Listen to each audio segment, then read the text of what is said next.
Juiz Sérgio Moro será o ministro da Justiça a partir do ano que vem. Supremo confirma liberdade de expressão e autonomia das universidades. Não há sociedade que se sustente vivendo em estado de rixa ao invés do diálogo, de conflito ao invés de consenso, de confronto ao invés de convergência. Ministros Dias Toffoli, presidente do Supremo Tribunal Federal, e Gilmar Mendes participam de seminário nos Estados Unidos. Eles vão falar sobre os impactos das decisões judiciais na economia brasileira. Justa causa, bancário envia dados sigilosos de clientes para e-mail pessoal. A atividade do profissional configurou transgressão à regra de segurança interna da instituição.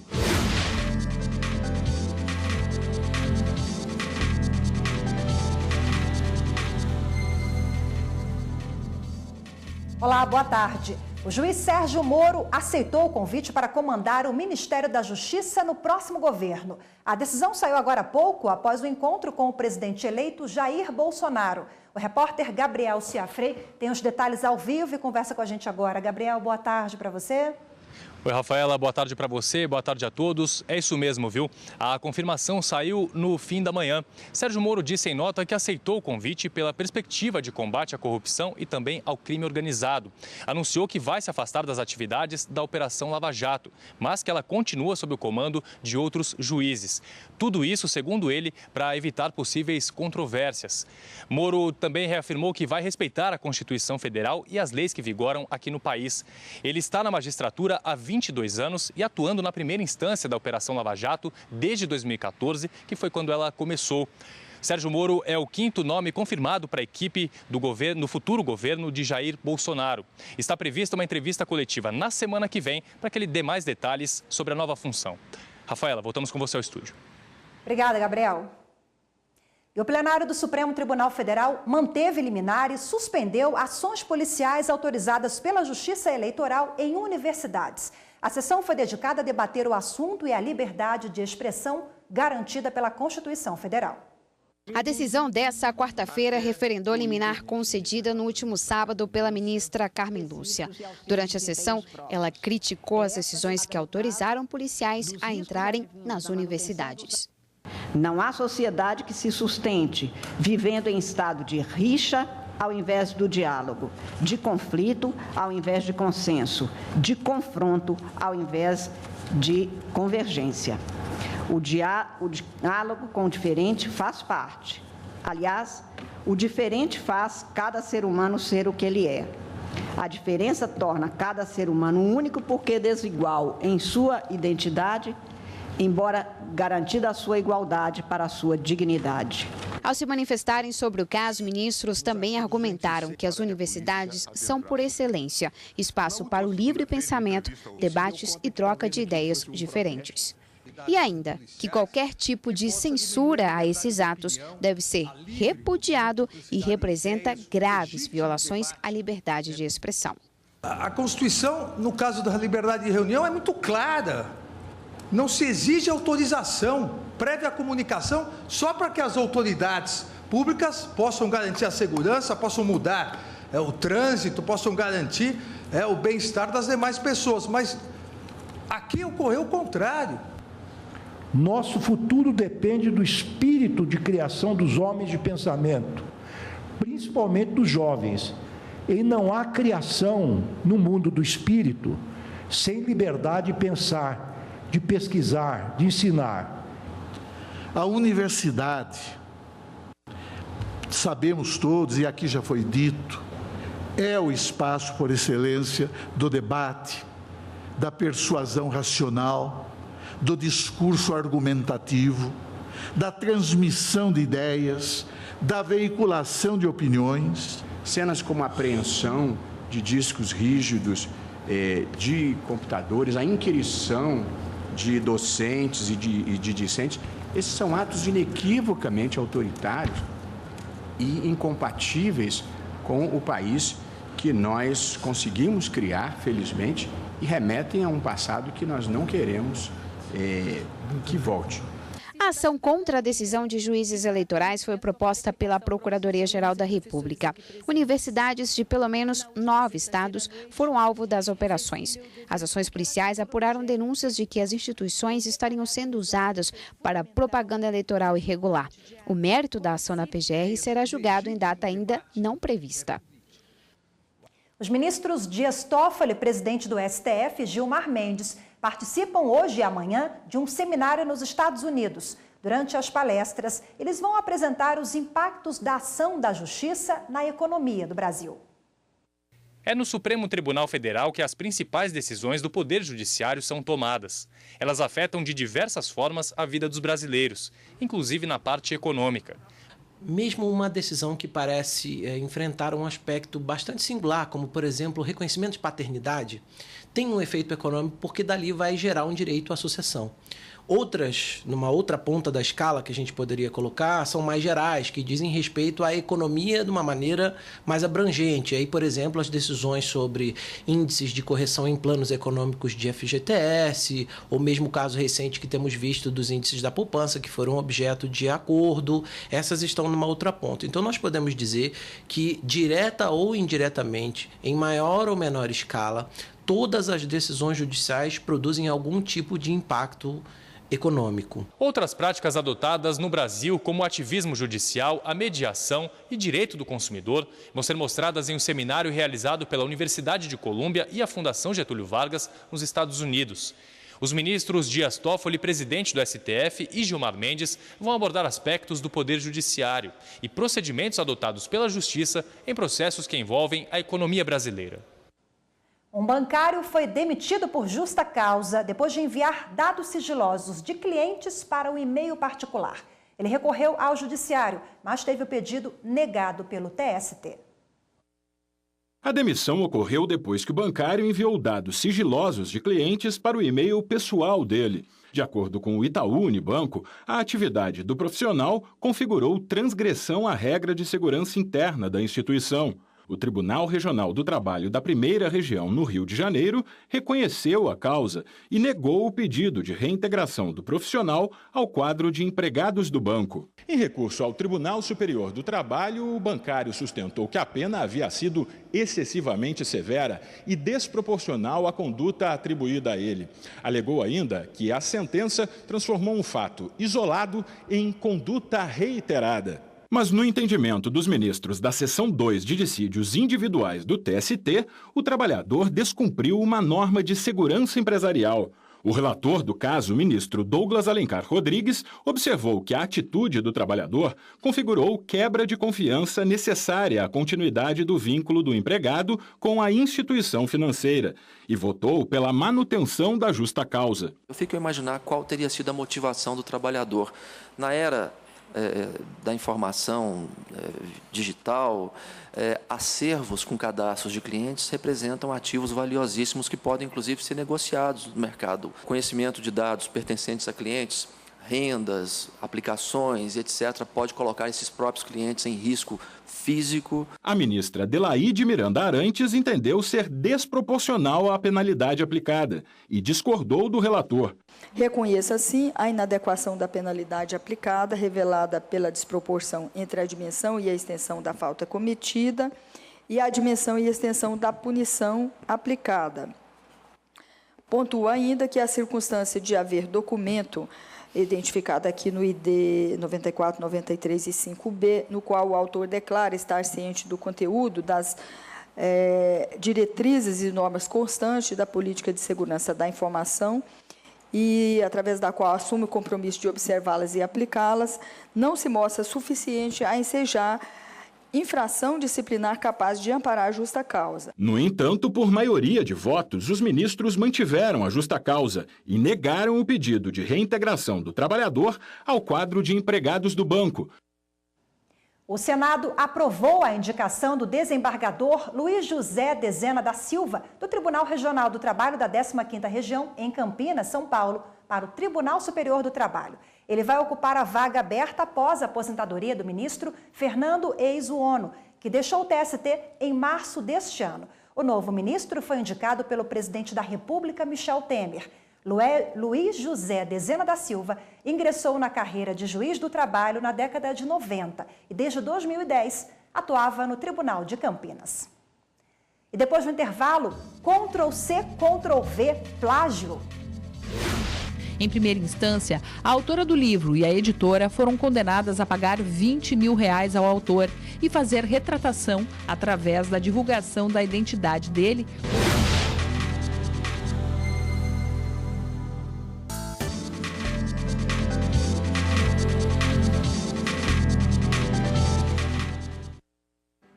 Imagina só, você está em casa lendo um livro e de repente percebe ali trechos que você escreveu e que foram copiados sem autorização. Pois é, a autora do livro Romance Folhetim Alemão e a editora da Universidade de Santa Cruz do Sul, que publicou a obra, foram condenadas por plágio pelo Tribunal de Justiça do Rio Grande do Sul. Agora vão ter que pagar indenização por danos morais a um jornalista. Parte da monografia de conclusão de curso dele foi utilizada no livro sem mencionar o nome do verdadeiro autor. Segundo o jornalista, ao ler o livro, disse ter encontrado diversos trechos copiados parcial, conceitual ou integralmente da sua monografia, sem que tivessem sido feitas as referências autorais correspondentes. Em primeira instância, a autora do livro e a editora foram condenadas a pagar R$20 mil ao autor e fazer retratação através da divulgação da identidade dele como o autor original dos trechos considerados plagiados, em forma de errata, nos exemplares dos livros ainda não distribuídos ou comercializados. A decisão também obrigou que fosse feita a comunicação com destaque em 3 edições consecutivas em jornal de grande circulação nas cidades de Santa Cruz do Sul e Lajeado, domicílios dos intervenientes processuais. Os réus recorreram ao TJ, mas a condenação foi mantida.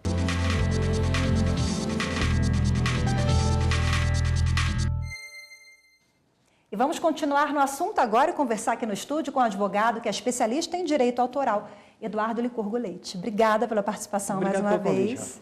Bom, vamos lá, um absurdo que vimos agora na reportagem. Imagina ler um livro e identificar o seu texto ali. É um déjà vu. Mas isso acontece. Eu já vi isso em algum lugar e acontece com muita frequência e cada vez mais, acho que nos últimos 20 anos, período parece recente, mas já são 20 anos, em que as pessoas estão produzindo, a internet está aí disponibilizando textos, as mídias digitais são uma realidade.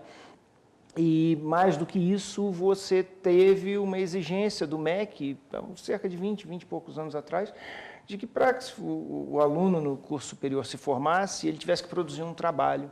Que é o TCC, que é o TCC. E aí essa exigência, isso acabou potencializando o plágio? Ah, sim, porque até então os trabalhos não eram exigidos dos alunos e, enfim, muitos não apresentavam trabalhos universitários. Agora, todos os estudantes universitários têm que apresentar um trabalho para poder obter a graduação, ou o título que eles buscam. Não sei se todos têm uma capacidade de pesquisa tão intensa assim. Seria talvez generalizar demais esse potencial da população brasileira de pesquisa. E para você escrever, produzir um texto, você tem que ter uma iniciativa, uma vontade, um dom para pesquisa. E, eventualmente, essas pessoas, algumas dessas pessoas, nem todas, eu acho que a minoria, ao invés do esforço, busca o caminho mais simples. E o caminho mais simples, com as ferramentas que nós temos, principalmente a internet, é entrar na internet e olhar e falar, eu gostei desse texto, ou buscar em sites. Acabou virando um grande comércio. Mas é crime, né? É uma contravenção, é um crime, um ilícito. Não é um crime tipificado no Código Penal, que é o crime de violação a direitos autorais. O Código Penal estabelece lá violar direitos autorais. A pena não é alta, nesse caso, porque não é um crime parecido com a pirataria, é só um crime diferente da pirataria. É uma conduta, uma violação civil autoral e penal autoral, que são distintos do crime de pirataria. Mas há um crime e há uma sanção civil e uma sanção penal. Agora, quem paga para fazer a monografia? É crime também? Bom, eu posso pagar para alguém escrever alguma coisa para mim. Mas aí, em nome, né, a pessoa escreve em seu... Agora, quando eu me aproprio desse texto e apresento ele como sendo meu, eu vou incorrer com certeza numa conduta antiética. Posso incorrer no crime, se o autor do texto não me permitiu fazer isso. Tem que se ver no caso a caso aí. Eu não posso dizer que houve plágio se eu não apresentei aquele texto como meu. Né? Para um cliente que possa pedir a um advogado um parecer sobre um determinado assunto. O advogado está escrevendo para aquele cliente, mas não há plágio, não há nenhuma conduta ilícita. Agora, se aquele cliente pega aquele texto, aquele parecer do advogado, e publica como sendo um texto seu, há o plágio, ainda que ele modifique algumas passagens. Eu acho que o X da questão aí é dar o crédito, não é verdade? Você identificando o nome do autor no seu trabalho ou ali no seu texto, isso pode e é o que deve ser feito. Se você fizer menção à fonte, de onde você tirou aquelas palavras, você dissolve o plágio. Porque o plágio, por conceito, é você se apropriar da obra alheia e apresentá-la como sua, por meio de disfarces, pequenas modificações. A partir do momento em que você dá a origem, informa a fonte, acaba o plágio. Ok, então, Licurgo, obrigada mais uma vez. Agradeço, até a próxima. Um prazer. E com o fim das eleições, é hora dos candidatos ficarem atentos aos prazos para a prestação de contas. Pela primeira vez em todo o Brasil, a entrega da prestação de contas da campanha eleitoral é feita totalmente pela internet. Até o dia 30 de outubro, de acordo com o Tribunal Superior Eleitoral, apenas 716 das 28 mil aguardadas foram protocoladas. Isso representa somente 2% do total. Para justificar quanto e de que forma os recursos arrecadados foram gastos, os candidatos devem acessar o Sistema de Prestação de Contas Eleitorais, o SPCE, disponível no site do Tribunal Superior Eleitoral. As prestações devem conter toda a movimentação financeira e de bens geridos pela campanha. Os recursos que não foram movimentados também devem ser declarados. Logo após receber a prestação, a Justiça Eleitoral emite um extrato. O documento deve ser assinado pelo candidato a titular e pelo vice, ou, no caso dos senadores, pelos suplentes. O contador e o administrador financeiro da campanha também devem assinar o documento. No caso dos partidos políticos, a assinatura deverá ser feita pelo presidente, tesoureiro e responsável contábil da legenda. No caso dos candidatos à presidência da República, a entrega deve ser feita no TSE. Já quem concorreu aos cargos de governador, senador e deputado federal, estadual ou distrital, deve procurar o Tribunal Regional Eleitoral de cada estado ou do Distrito Federal. Os candidatos que tiveram o registro negado pela Justiça Eleitoral foram substituídos, renunciaram ou desistiram da candidatura, também devem prestar contas, mesmo que não tenham feito campanha. O candidato que não prestar contas não recebe a certidão de quitação eleitoral e fica impedido de assumir o cargo para o qual foi eleito e também de se candidatar para as próximas eleições. Os partidos que deixarem de apresentar a prestação de contas de campanha eleitoral, a primeira medida é a suspensão do recebimento das cotas de fundo partidário.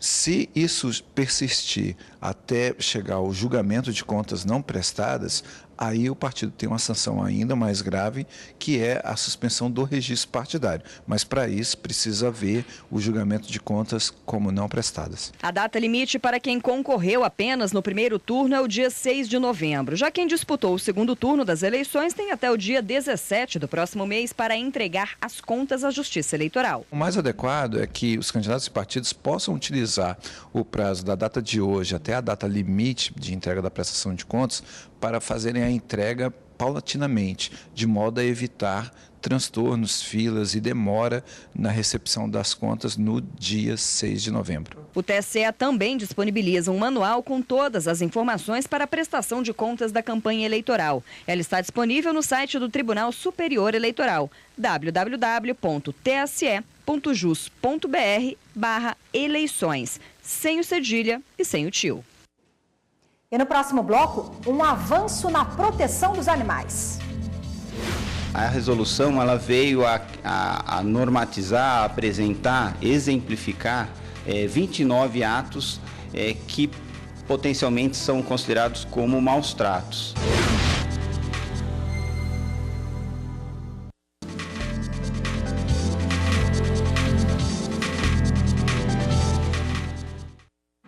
A Procuradora-Geral da República, Raquel Dodge, enviou 2 memoriais ao Supremo Tribunal Federal em que pede atenção sobre os recursos feitos pelo senador Assir Gurgatz, do PDT, e também pelo deputado federal João Rodrigues, do PSD. Vamos entender melhor esse caso agora com a repórter Carolina Chaves. Oi, Carol. Boa tarde. Boa tarde, Rafaela. Boa tarde a todos. Olha, a Procuradora-Geral da República, Raquel Dodge, afirma no documento que os fundamentos apresentados pelo deputado federal e pelo senador estão desvirtuados e são encaminhados de forma sucessiva. No caso do senador, a Procuradora-Geral da República, Raquel Dodge, afirma que não há base legal para o pedido. E no caso do deputado federal João Rodrigues, a procuradora disse que o Supremo Tribunal Federal não tem competência para julgar o recurso. Os parlamentares, Rafaela, foram condenados pelos crimes de fraude à licitação e também crimes contra a ordem financeira. Rafaela. Obrigada, Carol. Mais proteção para os animais. O Conselho Federal de Medicina Veterinária editou uma resolução que tipifica os maus tratos. Nos 15 anos de dedicação à proteção dos animais, Carolina conta que já viu de tudo. E a lista de maus tratos é grande. Privação de sombra, animais presos em correntes, que não alcançam a sombra em determinada hora do dia.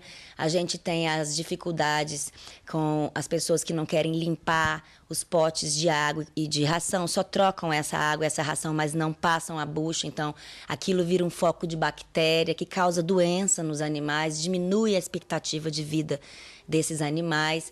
Nós temos confinamentos. A Constituição Federal e a Lei de Crimes Ambientais proíbem crueldade e maus tratos a animais. A prática pode levar a pena de detenção de 3 meses a 1 ano, além do pagamento de multa.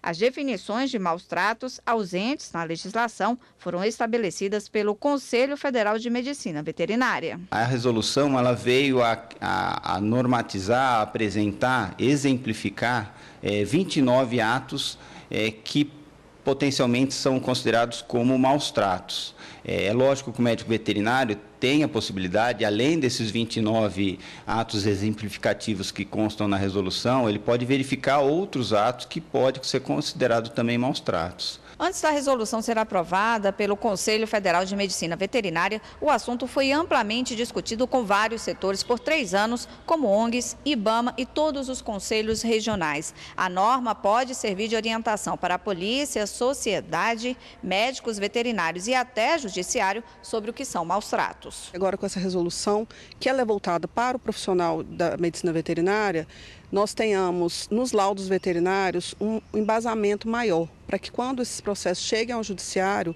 auxilie inclusive os magistrados, o Ministério Público, a saber se aquele caso ali é considerado ou não maus tratos, porque por se tratar de uma questão muito subjetiva, muitas vezes nós temos dificuldade no judiciário em retratar aquela situação como maus tratos, a não ser casos absurdos. A resolução entrou em vigor no dia 29 deste mês. Ela considera maus tratos qualquer ato direto ou indireto, omissivo ou não, que provoque dor ou sofrimento desnecessário aos animais.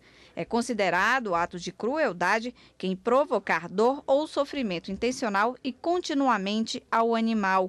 Abuso é definido como qualquer ato que implique no uso do animal, causando prejuízo de ordem física e ou psicológica.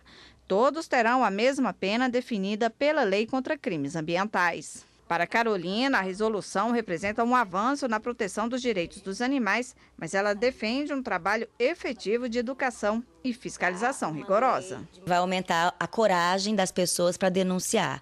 O que tem que ter é um preparo da polícia civil e polícia ambiental para receber essas abordagens dos cidadãos, tanto nas delegacias quanto nas ruas, mas que não fiscalizemos sozinhos, nós como sociedade, que o próprio Conselho de Medicina Veterinária oriente os conselhos estaduais, de modo que eles ajam de modo fiscalizador. E tem novidade no Tribunal de Justiça da Paraíba. É o projeto piloto Delegado Conciliador. A ideia é permitir a solução de conflitos fora da justiça, em casos de menor potencial ofensivo. tendo em vista que as finalidades propostas pelo sistema penal retributivo nem sempre conseguem ser atingidas, resultando por vezes em um cenário de súplica social por soluções alternativas de resolução de conflitos, foi que o Tribunal de Justiça da Paraíba, com o objetivo de dar resposta a estas demandas, assinou o convênio com a Secretaria de Segurança Pública do Estado e representantes do IESP, faculdades. A Justiça Restaurativa trabalha componentes da conciliação e da mediação na área criminal. Então, será na abordagem dos casos concretos, na medida em que eles forem acontecendo, e aí o conciliador, o delegado conciliador vai poder trabalhar esses instrumentais na aplicação do caso concreto. Para o secretário de Segurança Pública do Estado, Cláudio Lima, a parceria atenderá às demandas sociais, incluindo não só a solução dos conflitos, mas ainda trará economia para o Estado. Hoje nós temos a necessidade de ter mais celeridade em tudo, né? Na Justiça, no Poder Executivo. E eu acho que quando você evita um processo na Justiça, você traz uma solução para a sociedade e também evita um custo maior para o Estado. Essa iniciativa é tão boa que nós já estamos, a Polícia Civil do Estado da Bahia, a Polícia Civil do Estado do Ceará, já fizeram contato com a nossa Delegacia Geral, com o nosso pessoal, para vir conhecer o nosso núcleo de conciliação de conflitos e verificar como foi feito esse termo de cooperação técnica e implantar naqueles estados. O presidente do TJPB, desembargador Joás de Brito Pereira Filho, afirmou que a medida é um grande avanço também no tocante à pacificação e celeridade. O delegado conciliador vem para quê? Para evitar exatamente a necessidade daqueles termos circunstanciados que geram os processos no GECRIM, no Juizado Especial. A restauração, ela não somente resolve o conflito, mas traz a paz entre aqueles litigantes. E hoje a gente fica por aqui. Outras informações no Jornal da Justiça, segunda edição, logo mais 18h30. Obrigada pela sua companhia e uma boa tarde para você.